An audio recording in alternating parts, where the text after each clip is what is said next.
In the community, I think what's most important for me is just establish a platform for other people to have impact. I just hope that the impact that I have is positive. And basically, we took an old church, kind of gutted it out, and put courts, put sport flooring upstairs, put turf downstairs, put basketball courts, volleyball nets, wrestling mats, and I want to be a source of just a place where kids could come get quality programming with people that care about them. When I think about what you said about the young people in the gym, that you're coming across and impacting through the work, it reminds me of what you said about you as a young person. Like, a lot of those young people probably don't have dads in their lives. And I imagine that they're looking to you, they're looking to the coaches that you have a part of your program, and they're probably taking little bits and pieces like, yo, I like that about him. I like that about her.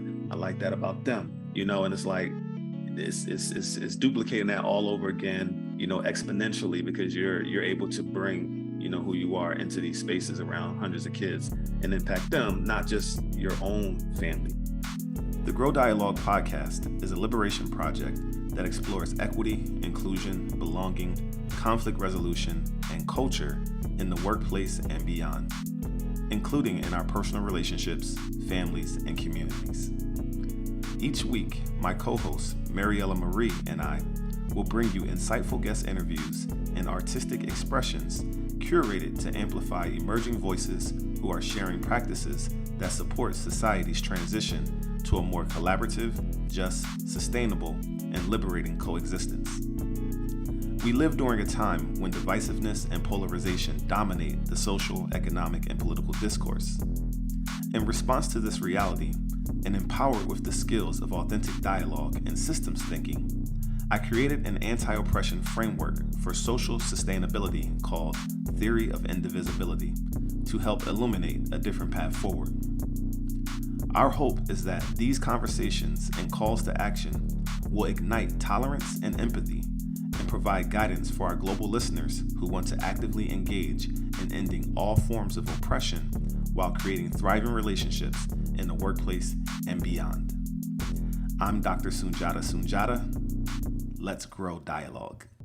All right, my brother, Curtis Ra'id De Veaux. And I know I messed up the Ra'id. Ra'id. There you go. That's the more Arabic, appropriate pronunciation. Man, I appreciate you being here, brother. How you feeling today? I'm good, man. Thank you for inviting me. Thank you for having me. It's always a pleasure when we get to chop it up, Indeed. I'm really excited for the Grow Dialogue audience to, meet you and hear more about your story. As one of my long-term friends, we've watched each other grow up. We've watched each other evolve to become the people that we are today. And, I'm real proud of the person you've become, and, really, really proud to share, in addition to sharing your story with the Grow Dialogue, audience, I'm always honored and privileged just to share your journey and talk to you on the phone and hear the wonderful things that you're doing as a family man and, as a community man, et cetera. So just in that personal relationship side, and the admiration and appreciation I have for you is just really dope that I get to share that through this platform. So again, thanks for being here. Man, thank you, man. I definitely appreciate those words. Same, man, just watching you grow, man, and just being a part of the journey. And, it's just, we still plugging along ever since ninth grade, Yeah. And yeah, man, and I always have been very appreciative the way, your family opened the doors to me, you know what I mean? And all of that, all of those experiences and those things, man, kind of bring me to where I'm at today, man. So you definitely part of it, man. The Speed family, definitely part of it, man. I've always been appreciative. No doubt. And I'm sure somewhere to that, some context around what you just mentioned is going to come up. And it's cool that you would kind of, land there around being appreciative for how my family embraced you when we became friends as ninth graders, as you said. And, today's theme, the theme that you're participating in as a guest is our family culture theme. So it's real cool that you kind of landed there, and we'll get more into that. But before we jump more into like the family culture and your background and things like that around family, I want to, just first start with you as an individual. I want you to just tell people, man, who are you and how do you define yourself? I would say that as an individual, man, I have a deep level of care and concern for, I'll say my people, but I'll explain it a little bit more as, people that share a similar background that I have, African-American, inner city, under-resourced. And I think all those things like really shape, me and my ideals and where I'm at. I'm also a product of my family. Yeah, we talk all the time, you don't get to choose who your family is or who they are. And just being like a product of what was poured into me. So I believe like me understanding who I am really revolves around understanding the conditions that produce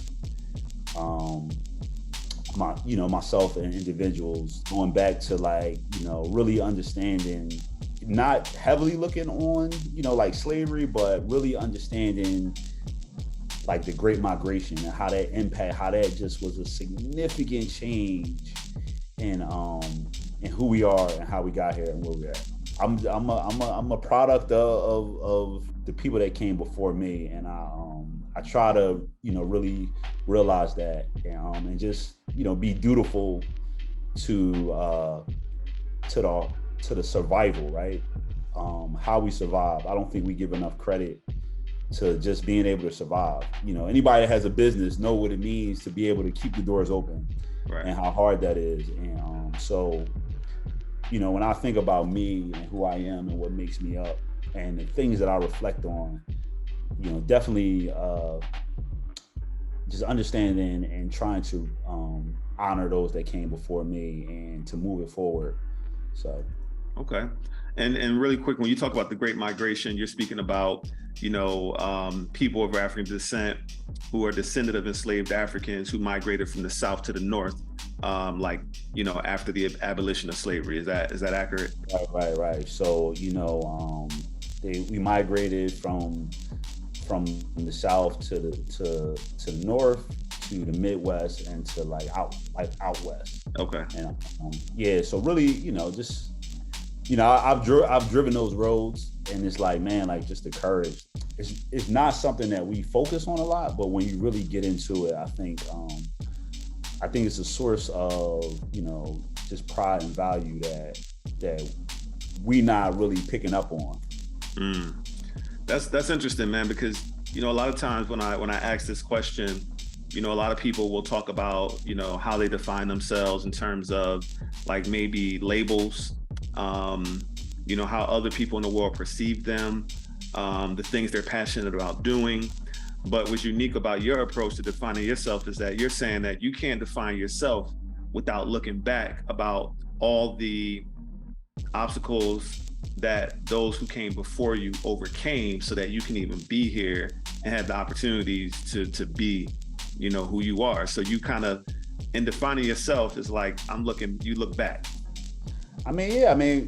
You can't be you without what came before you. You know what I mean? Without getting super, but, and as unique as we believe that we are, we still are the total of all of these different parts that were put together. My son, he likes lemon water ice. And if you ask him, I just like it. Right. He's like, no, dude, I've been giving you lemon water ice because I knew if you spilled it, it wouldn't mess up your clothes. Right. So this notion that you just develop out of your own sense of self, to me is it's funny, So. Yeah. No, that's dope, man. I appreciate that awareness, that you carry, with knowing that, like they say, we stand on the shoulder of giants. We stand on the shoulders of a lot of people who've overcome a lot, and you've definitely always been someone who's kept that in the forefront, so much respect for that. Okay, so let's go to another level then. So within the context of your family's culture, who are you? I mean, a father, leader, provider, consoler, teacher, example, in the context of my family, great cook. Yeah, man, I just, try to be there and support my family and guide in the best way I know how. So I think, all of those, you wear all of those different hats. And, you get some of the stuff right and you get some of the stuff wrong. But I think if you, out of the love that you have for your family, if you had their best interests, I mean, it's no guarantees, you just do your best. Right. And I think that's the charge of a parent, is to just do the best you can with what you have. And for everybody that looks different, some people have different resources, different, mental capacity, different, exposure, like all of those things kind of go into what you mean to your family and what you try to provide. Indeed. So how would you define family culture? How I would define it, I mean, it's just a set of values that, you abide by, and you think it gives, your family, your kids the best chance, to kind of make it, to be okay, to be healthy emotionally, mentally, physically. It's a saying that you can tell what someone loves by what they pass on to their kids. And, whether it's, a food or a sport or a religion, or, when people love something, or they value something extremely, they pass it on to their children, whether it's education. So I think, all of those things encompass, the culture that you try to set within your family. It's like the driving engine, it's the ethos of, the basis of how you make the decisions and all of that, man. So okay. So what would you say are the values that you passionate about, that you're passing on to your children? Man, so I mean, I would say, like, not obviously, because people don't know me, but definitely my religious beliefs. Which are? So I'm Muslim.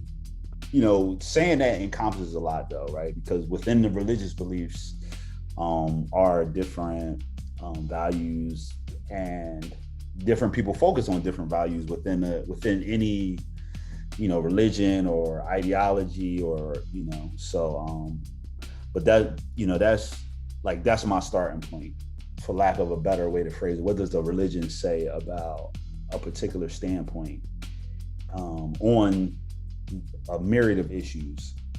Definitely gratitude. I definitely focus on character. I would say empathy. Those are a few that kind of come to mind. So we actually got a family motto, right? and it's excellence in everything. And in that motto, I was like, all right, I got to go back and explain this, right? Excellence in the sense of, just doing the best you can with what you have. I try my best not to, like, do a comparative thing. So it's just, just doing the best you can. And, understanding that pursuit is going to bring you through a process where that's where all the gains are at, in that pursuit, in that process. Okay. Love it. This joint kind of deep, bro. Like, we get into it, man. I'm like, man, we're gonna be laughing, joking, all this. Like, nah, man, we get into it, man, because you got some good nuggets, man. So, one of the things I've always admired about you, like what you just said, like, we have a family motto. Like, ever since I've seen you be a dad, like, you've always had a vision for your family. It's never been accidental. You've been very intentional about having family values, about having a family model, about exposing your children to certain things, about talking about the hard things. And, like I've known you to be very intentional about those things. And what makes me really admire that is knowing your background, because when I met you, again, freshman in high school, we met, you lived with your mom and your sisters. There was no male figure in the household. And since I've known you, you haven't had a relationship with your father. So to see you play the role of dad in the way that you have has been just magnificent for me. So what I want to know next is, like, what role would you say your family culture growing up played a part in you becoming who you are today? So I'm gonna be honest. First and foremost, I'm gonna say I've been blessed with a certain type of intellect, where I would look at I specifically remember looking at situations growing up and being like, man, it's some stuff that I don't like, and when I get an opportunity, I'm gonna fix it. Like, I specifically remember that, like, growing up, like, some of this dysfunction, like, looking around, I was like, man, like, I don't like that. And I've kind of carried that my whole life. So I didn't grow up with a father, which for me, and I'm not gonna say I don't have issues because of that, because I'm sure I do. Right. But it's a lot of baggage that I didn't have to have. You know what I mean? Like, I was able to create this idealistic view of what a dad or what a father is supposed to be.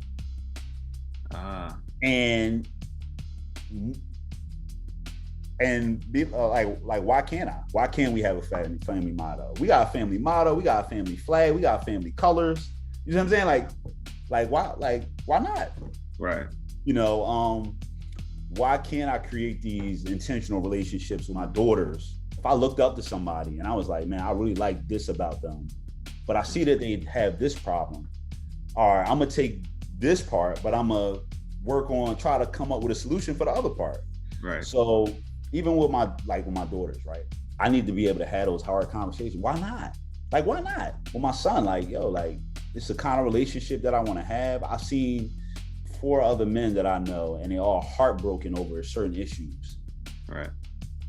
Maybe I should be thinking about doing something different, or relating in a particular way, or communicating in a particular way, to get a desired outcome. So as I was growing up, and I don't want to take anything away from my mother's brother, my uncle, because he was present and around, especially when I was like a lot younger. Okay. So I don't want to take anything away from him. You know what I mean? Because whatever I realize or don't, it had an impact on me. Right. Whether it was things that I liked or things that I just disliked. And I just always felt like you can pick the person you want to be. Okay. So like, I look at some of my children, and absolutely there are things that they inherently do that they get from me. Right. And some of it they may want to get away from and need different kind of help too, and some of it they may embrace. It's like one of the things I worry about with my son, like, man, like, am I in this guy's way? Like, I didn't have anybody in my way. Like, I really genuinely worry, like, man, like, am I in his way? Mm-hmm. Because, that's the thing when you got a father, like, man, like, what kind of pressure it is to have to live up to your dad who you idolize, or who you know what I mean? Like I don't know that. Right. So as unfortunate as it is, like, I'm free from some of those things. Yeah.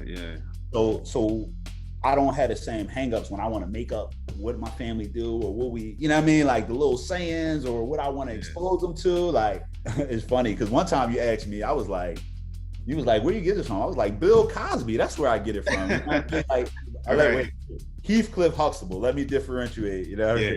Heathcliff. One time I was like, man, Heathcliff Huxtable, bro. That's where I get it from. Right. So, I mean, but like, keeping it a bean, like, when we watch those kind of things, like, who didn't want, when Rudy come down the steps and they singing, right, like, you had those kind of joy type moments, like, who don't want that? Yeah, I get it. You took from various father figure images all around you, and you were able to craft this vision for who you wanted to be as a father. And there's a lot of people that in my life too, like not just TV, but like people like Right. like your dad is one of them. You know what I mean? It was like, you know, a whole bunch of other, you know, like list of fathers that I've been fortunate enough to, like, you know, where they let me in a particular way, where I got to see, you know, up close and personal. Sometimes it was things like, you know what, man, really a lot of it is out of empathy, right? Because especially now I have kids, so it's like, man, like that heartbreak from your kids. Oh man, that joint's real. Man, that joint's real. Don't I know it? So it's like, man, you my man, or you a close friend, and I look up to you, and you confide in me about some heartbreak. It's like, oh man, like that's something that I should be thinking about. That's looking at in the future, man. So, no doubt. I can dig it, man. You know, I could definitely dig it. You know, how you kind of formed this vision, and you know, even though it's interesting. You know, perspective is everything. You know, and I appreciate you honoring the fact that you were, you know, fortunate to have a certain type of intellect, and understanding everyone doesn't have that certain type of intellect, so they're not able to necessarily. It's privilege, man. I have a privilege that I didn't was like, you know what, when I'm in the womb, like, yo, I'm gonna understand things in a particular way. Right. You know, and I give credit, like, to my mom, because like at a young age we had some tough conversations, and she, like, you know, kept it real about some stuff. You know what I mean?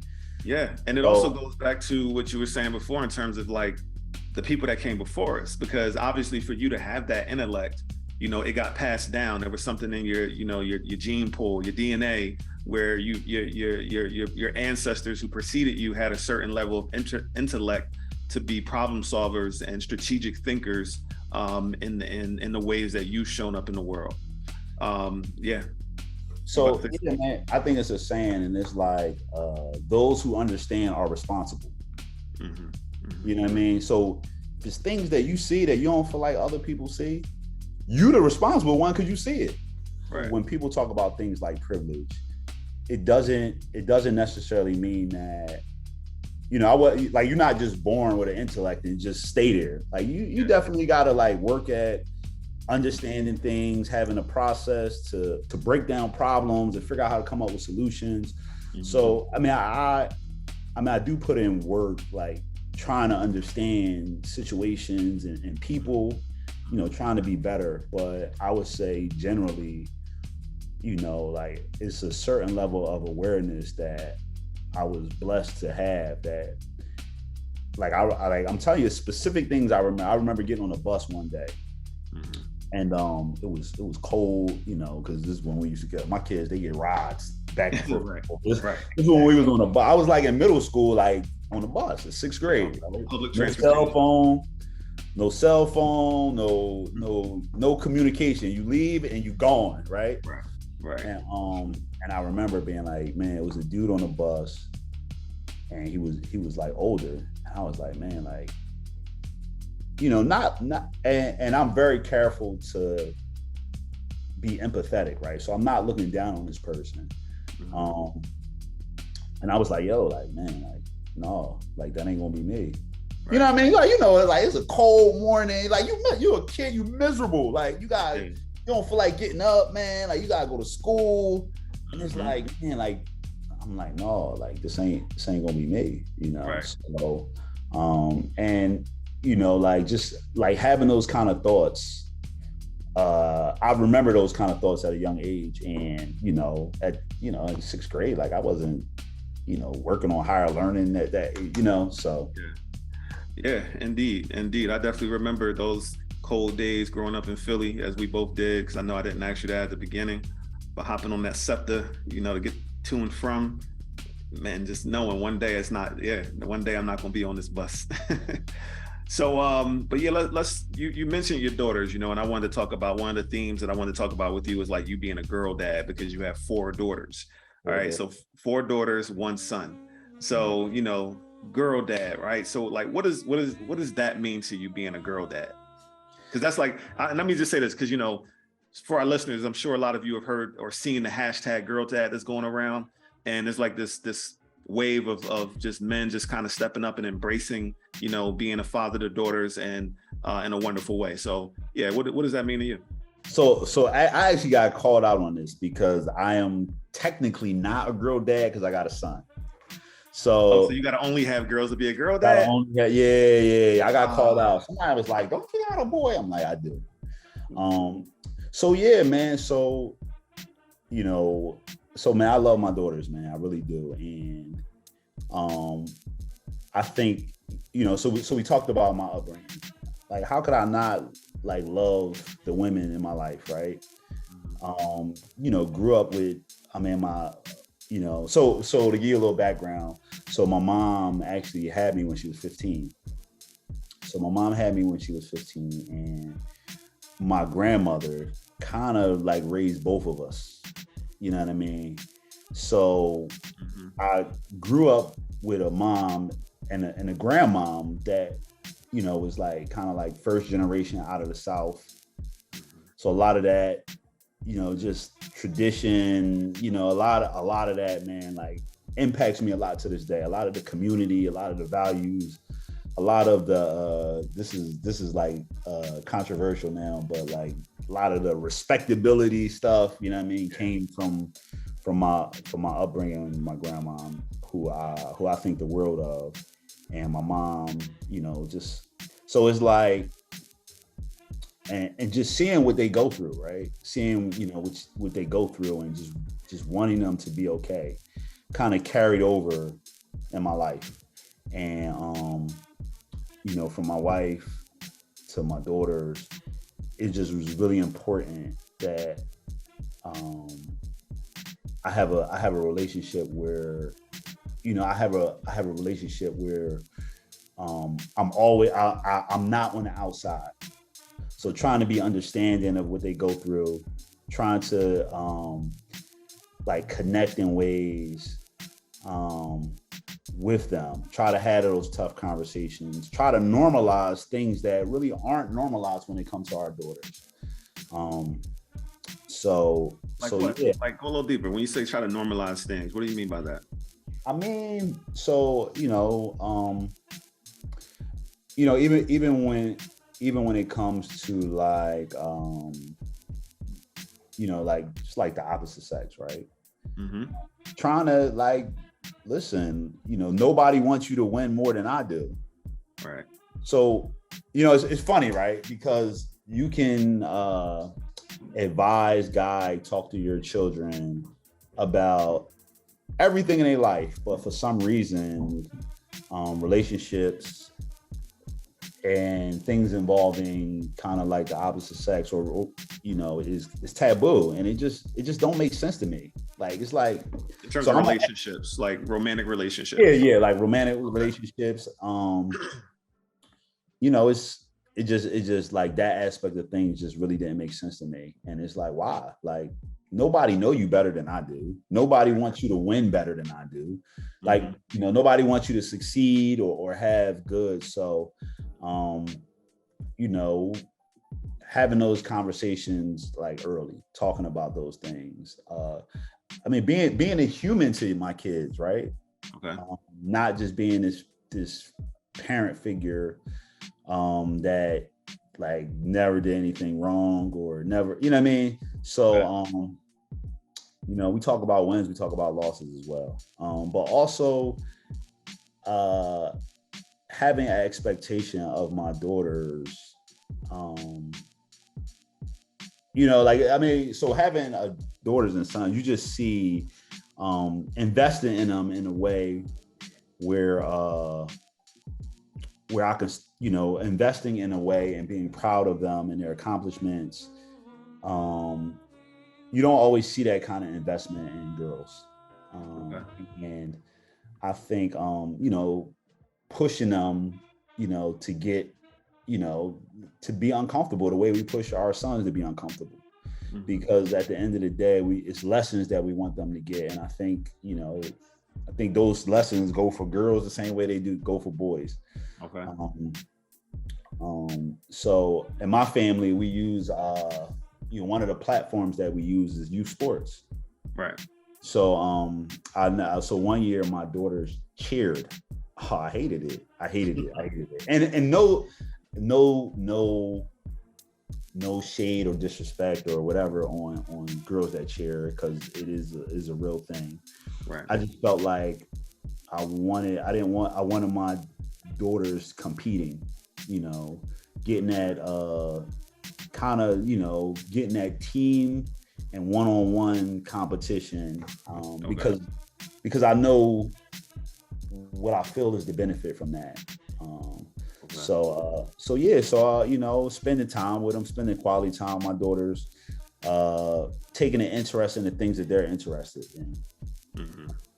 Whether, it's sports or slime or, right, whatever it is, making sure that, that like they feel loved, you know what I mean? So, yeah, go ahead. It's a very hands-on approach, that I've seen you take on with your daughters, where, growing up, there was this theme, that I saw in a lot of instances where it was like the girls are for the mom, to have a close relationship with, and the boys are for the dad to have a close relationship with.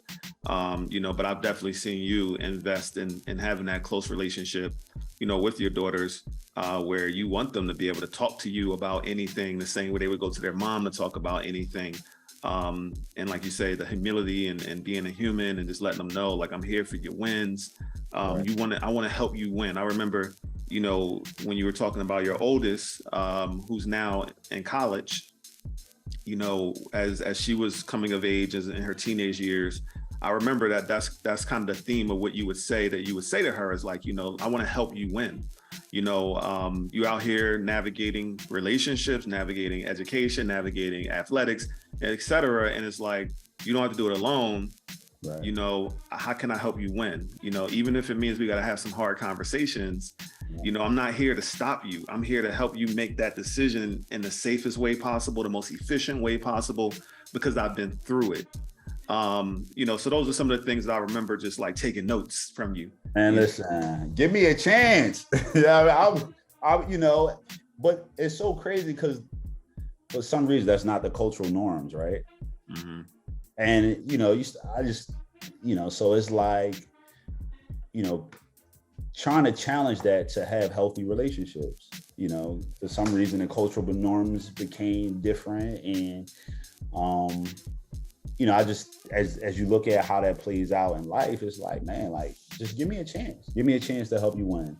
Like, use me. I'll tell my daughter, like, use me. Like, I'm here for that.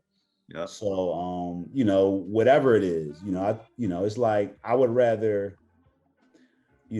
talk about a situation and possibilities than have conversations about consequences. You know what I mean? Yeah. So, yeah. Being proactive, being intentional. That's basically is like your theme, and like you said, that's not typically the cultural norm. And that's why, I wanted to have you on for this theme of family culture on our podcast, because, we're all about, amplifying the voices, of people who are doing things in the world that are expanding, what our cultural norms can be, all in the effort of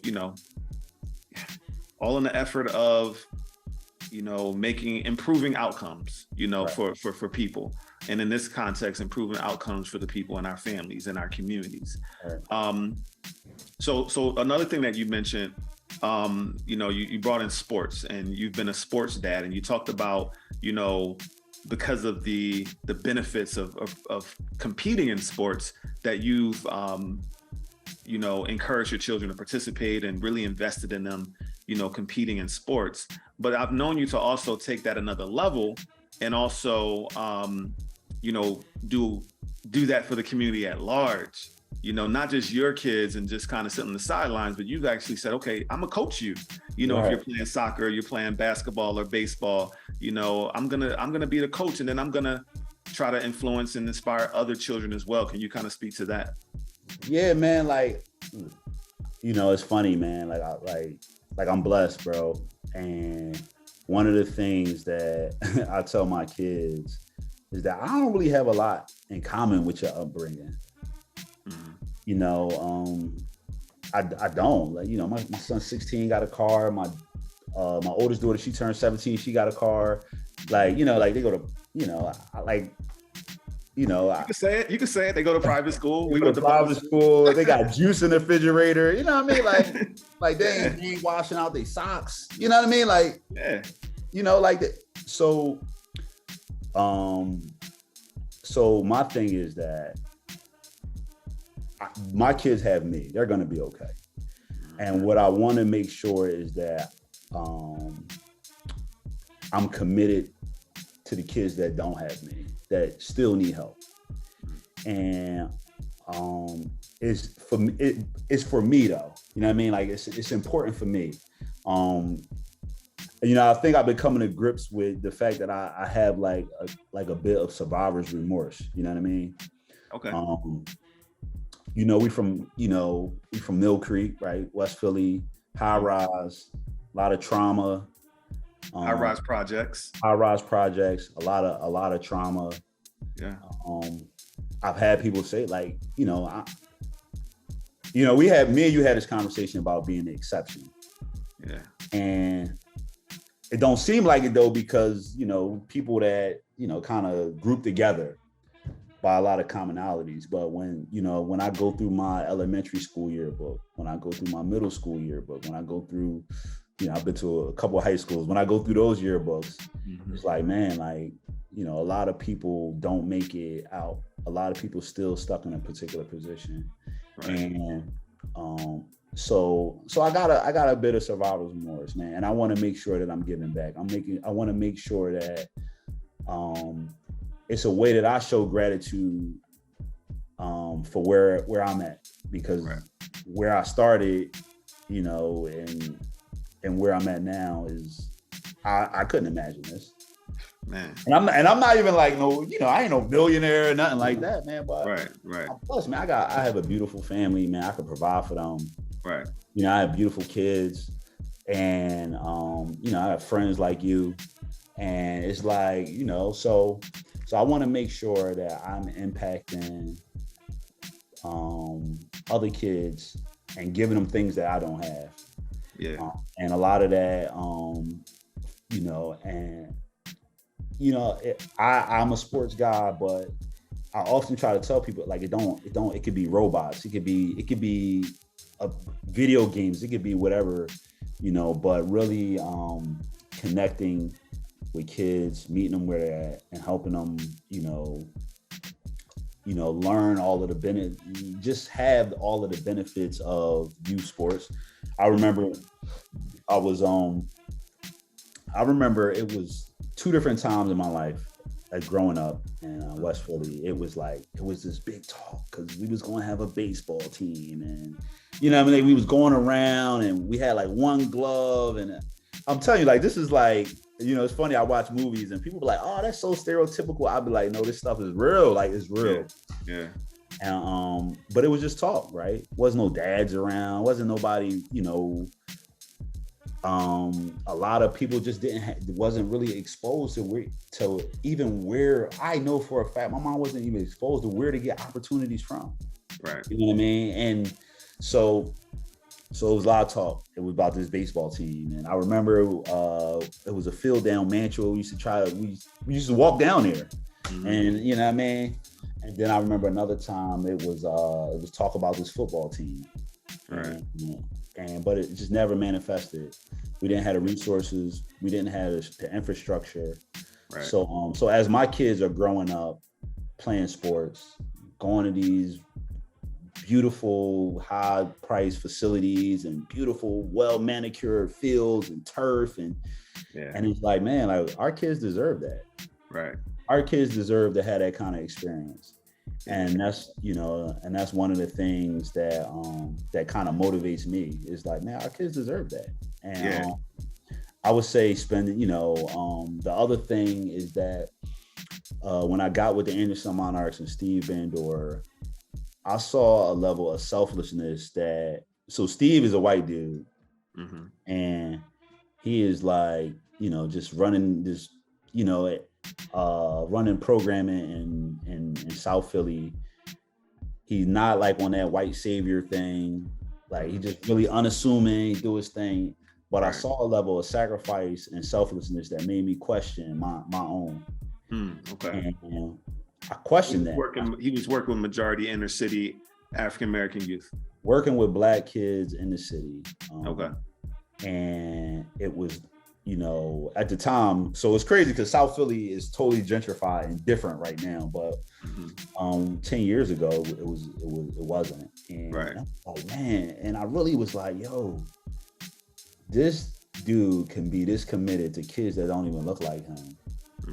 I was like, what am I doing? You know, and it just kind of, you know, so. Let me tee it up. Let me tee it Go up. ahead.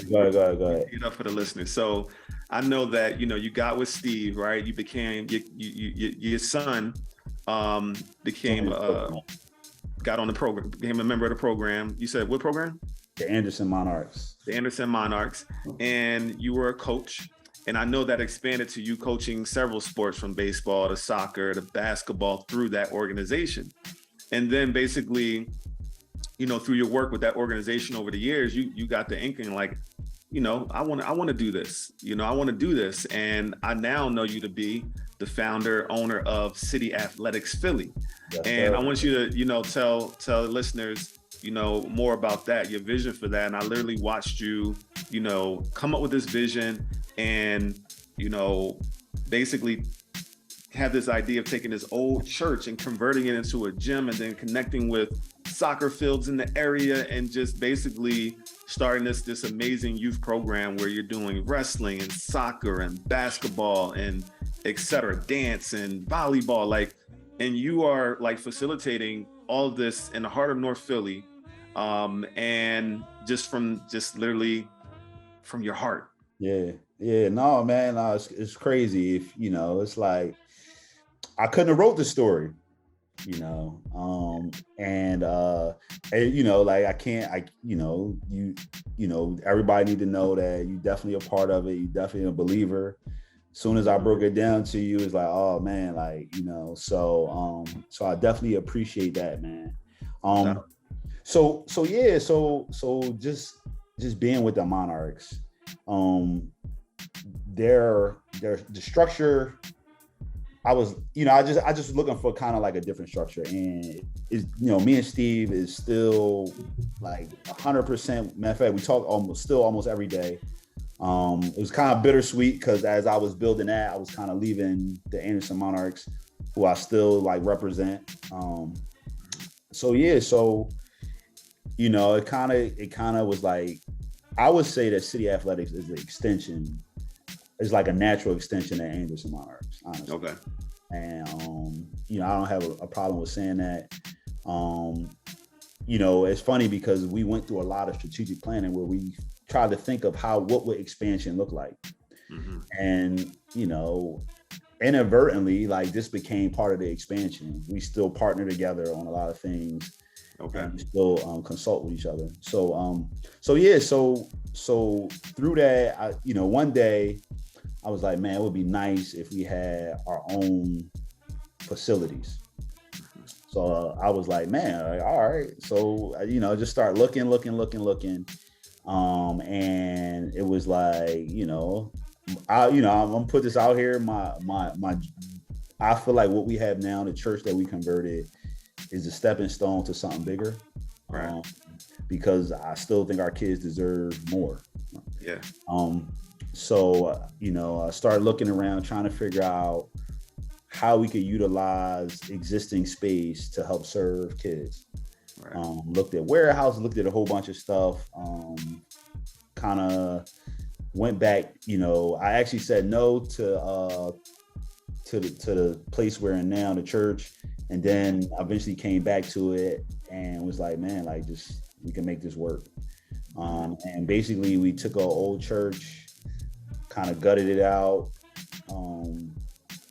and put courts, put sport flooring upstairs, put turf downstairs, put basketball courts, volleyball nets, wrestling mats, and we, you know, I want to be a source of just a place where kids could come get quality programming with people that care about them.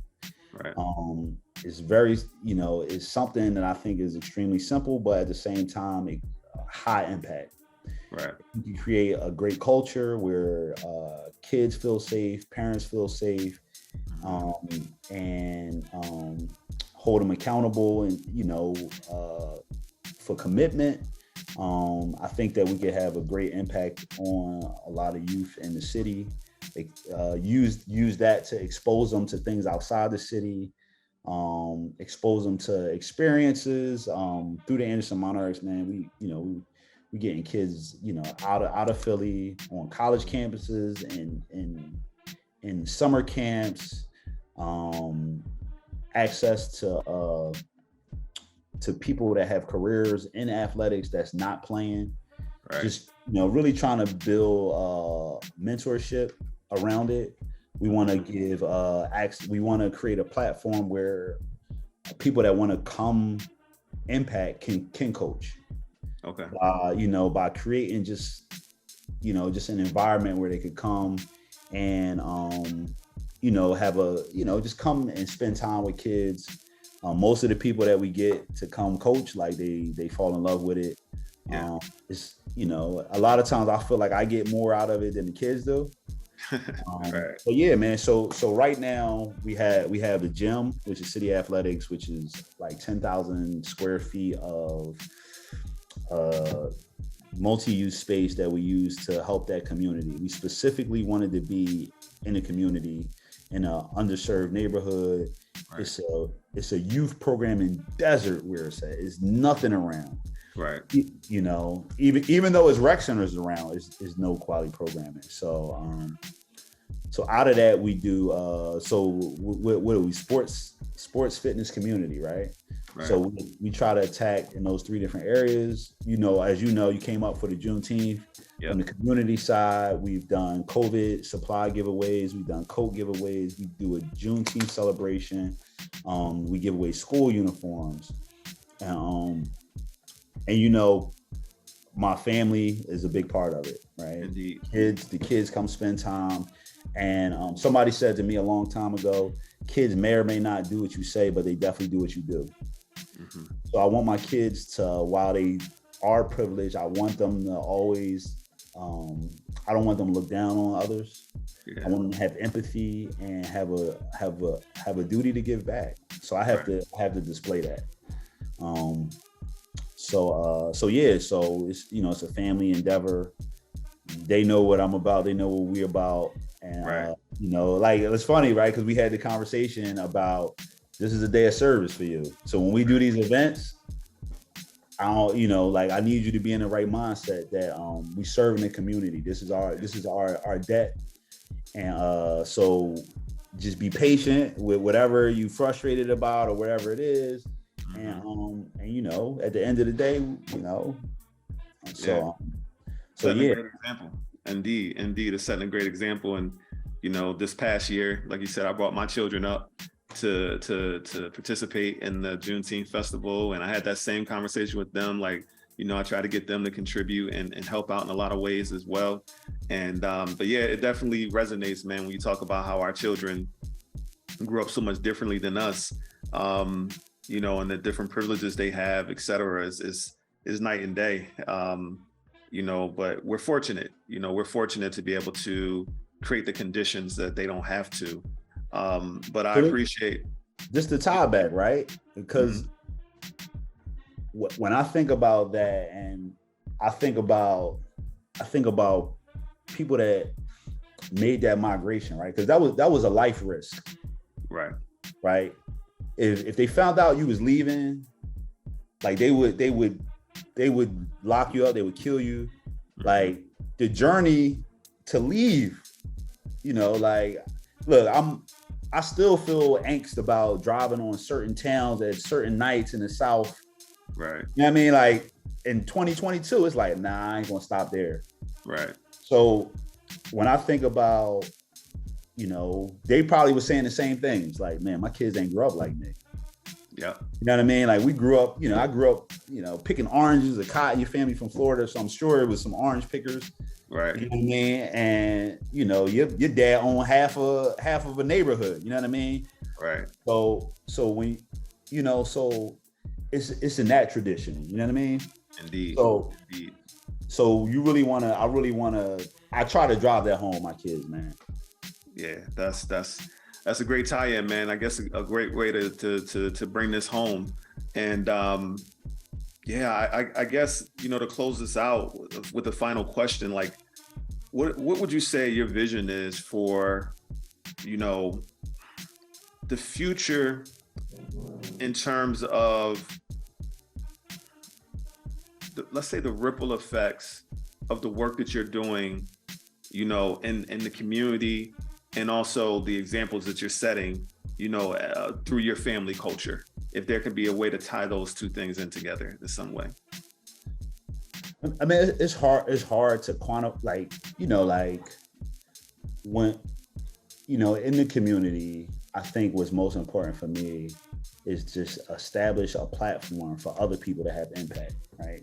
Because it's hard, you used to teach, right? It's one of you, but it's like 30 of them, right? Right. Their attention is all focused on you. So you don't know that it's a kid right now that remembered you. Mm-hmm. That it was you came in one day and you had a nice belt on, and that impact, you don't remember that. He remembers that though. Yeah. So it's really hard, right? Because I try my best to like we impacting kids, man. Like we, over this past, it seemed like it'd been longer, but only this past with city athletics, mm-hmm. I mean, hundreds of kids. Year and a half, hundreds of kids, if not more. Yeah. So it's like, it's hard to quantify that, man. I just hope that the impact that I have is positive. Because I'm sure as one day a kid asked me something and I said something and they ain't like, you know what I mean? Like, just being real. So I hope that I gave a kid a positive experience that triggers something. With my family, I will hope that the values that, I've been trying to instill carries with them, right? I think me and you one time had a talk about culture and how like culture is like almost like a living thing. Mm-hmm. All living things want to pass on their DNA. Mm-hmm. Culture is one of those things, one of family culture, right? Right. So, I know you have a particular mindset around just life. You want that to pass on, and you want your kids to take that. You want it to survive. Right. So the things that are important to me, family, religion, character, empathy, giving back, all those things, those are the things that I want my kids to keep and pass on and build on. I don't want it to just stay there. I want them to build on it. I want them to get better at it, Yeah. So that would be, my from a goal standpoint, and that's not associated with no level of success or money or any of that, because it's just no guarantees around that kind of stuff. And if that's what you think, then you prepared to be disappointed. Yeah. No, that's rich, man. That's rich. Like, basically the content of their character, you're just hoping that they can build on, these values and take it to the next level, whatever that may look like, or just continue to embody those values. And when I think about what you said about the young people in the gym, that you're coming across and impacting through the work, it reminds me of what you said about you as a young person. Like, a lot of those young people probably don't have dads in their lives. And I imagine that they're looking to you, they're looking to the coaches that you have a part of your program, and they're probably taking little bits and pieces like, I like that about him. I like that about her. I like that about them, and it's like, it's duplicating that all over again, exponentially, because you're able to bring, who you are into these spaces around hundreds of kids and impact them, not just your own family. Right. Your presence is impacting a larger family culture, and I think that's really powerful, man. So, no doubt. And I want our listeners, who are inspired by your story and inspired by the work you're doing, to support, if they want to, city athletics and the work you're doing. So tell the listeners how they can follow City Athletics, how they can give to City Athletics. Yeah, anything you want them to know. So cityathleticspphilly.com. On Instagram is City Athletics Philly. On Facebook is City Athletics Philly. If you go to cityathleticspphilly.com, you can donate to our nonprofit, which is City Athletics Community Partners. All of our programming is low to no cost. So we impacting kids for minimal. We don't turn kids away that can't pay. And, you know, we try to compensate the coaches fairly. So all that takes money. You know, we definitely do our best to raise money through you know, different opportunities. Sponsorship goes a long way in our program. So anybody that wants to donate, you go to City Athletics Philly, donate. It's just a donate now button on the website. It goes to our nonprofit, and that goes directly towards the programming. Right now, I think we ran girls volleyball, we run wrestling, which is just a whole nother thing. To have Black coaches teaching Black kids wrestling is almost unheard of. It's important for us that representation with these kids matter. So when people teach you something, you feel like you belong there. People that you have a common background with, that look like you, that, you know, it gives you a sense of belonging. That if you talk to any athlete that never had a coach that looked like them, you know, they'll definitely tell you all about it. So donate, you know, whatever you can. We appreciate it. And it really goes a long way. It goes back to the kids. It allow us to keep the programming as low as possible. We try to give the kids everything they need. So, you know, so that they can participate. We don't want the cost to be a barrier. There we go. I love it, man. And also, if anyone, you know, works for a company, anyone owns a company that's interested in sponsorship or open to sponsorship opportunities, please consider City Athletics as well. And as Curt mentioned, I'm a part of City Athletics at a very, you know, silent minority partner, but very early on, I was able to contribute, you know, some ideas, some thoughts to kind of help it get off the ground and continue to be, you know, a voice and a ear, you know, for Curt as he's brainstorming and thinking through different things. And it's a program and a project that's close to my heart as well. So yes. Wait, all right, real quick though, I have to give a shout out to my wife, Janae. No doubt. I have to. She a beast, man. She holds it down. Without her, I wouldn't be able to create the kind of environment for my kids, for my family, for the people around me. She's invaluable, and I'm mad that it took this long. but nah, man, she's great, man, and she's the person that helps me win. No doubt. And so I just want to thank her and make sure I acknowledge her and her contribution to the family, to the business. And, you know, just make sure that's noted. No doubt. That's so important. That's so important because I can testify that, you know, as much as of an impact that you've made, you know, for your family culture, she's right there. And as much impact as you've made in the community, man, she's right there. Like, she's right there, you know, boots on the ground, you know, sleeves rolled up, whatever, you know, analogy we want to use, you know, she's right there. She like Kobe, man. She the closer, man. There you go. If you Shaq, she's Kobe. Yes. Yeah. Well, man, that's a great way to close it out. And again, man, I appreciate you, man. Much love always, family. No doubt, for our listeners, once again, thank you. If you're watching this or if you're listening to this, thank you for being here. Thank you for continuing to follow and support the Grow Dialogue podcast. And until next time, I love y'all. Peace. Thanks for tuning in to the Grow Dialogue podcast. Remember to join our Grow Dialogue community to continue the conversation, activate authentic dialogue, and to get exclusive content, discounts, and special offers on curated artwork and music from independent artists from the Americas. Check out our show notes for more info and visit www.growdialogue.com to join our live events. Don't forget to support us on Patreon. We really appreciate your support.